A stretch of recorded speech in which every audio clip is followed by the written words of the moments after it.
Hello students, welcome to my channel. আজকে আমরা school English translation class 6 chapter 22 uses of simple preposition অর্থাৎ simple বা সাধারণ preposition ব্যবহার করে আমরা বাক্যগুলোকে ট্রান্সলেশন করব। এখানে আমরা পেজ 208 থেকে 210-এ থাকা বাক্যগুলো ট্রান্সলেশন করব।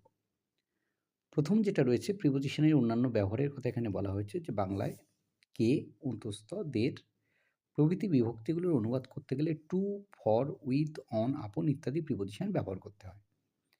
২ নম্বর হচ্ছে তে, এ, অন্তস্থ প্রভৃতি বিভক্তিগুলোর অনুবাদ করতে গেলে in, at, out, from, on, of, into, of, towards প্রভৃতি প্রিপোজিশন ব্যবহার করতে হয়।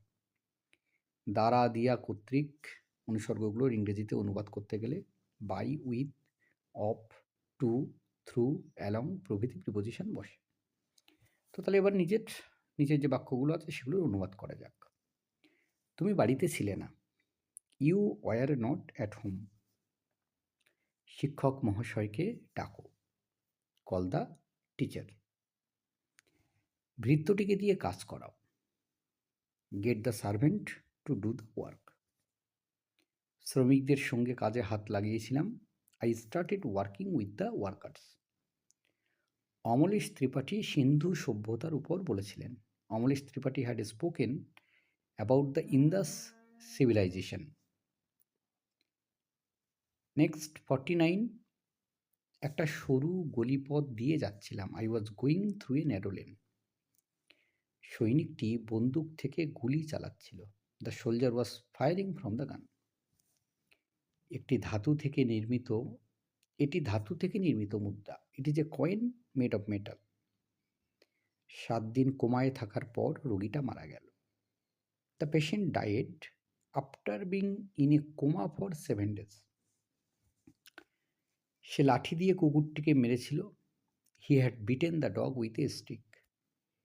একটি ছোট নদী আর একটি বড় নদীতে পতিত হয়। A small river flows into a big river. একটি নদী থেকে শাখা নদীর সৃষ্টি হয়। A tributary is created from a river.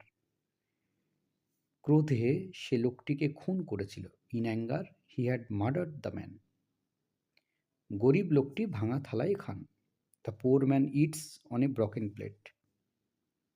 নাউনের শেষে র, এর প্রভৃতি বিভক্তি থাকলে ইংরেজিতে অনুবাদ করার সময় of, to, with, after, by, for ইত্যাদি প্রিপোজিশন ব্যবহার করতে হয়। এবং নম্বর 5 নিয়ম হচ্ছে হইতে, থেকে, অবধি ইত্যাদি থাকলে ইংরেজিতে অনুবাদের সময় from, since, within, in, for প্রভৃতি প্রিপোজিশন ব্যবহার করতে হয়। নম্বর 6 হলো প্রতি, দিকে, পানে প্রভৃতি শব্দের উল্লেখ থাকলে ইংরেজিতে অনুবাদ করার সময় at, on, in, against, to, towards, for প্রভৃতি প্রিপোজিশন ব্যবহার করতে হয়।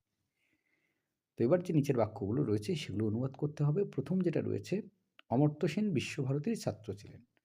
Amartya Sen was a student of Visva Bharati.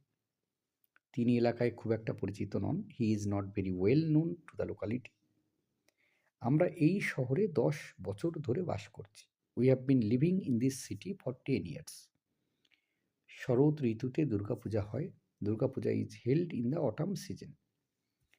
ছেলেটি গ্রন্থাগার থেকে বইটি ধার করেছিল।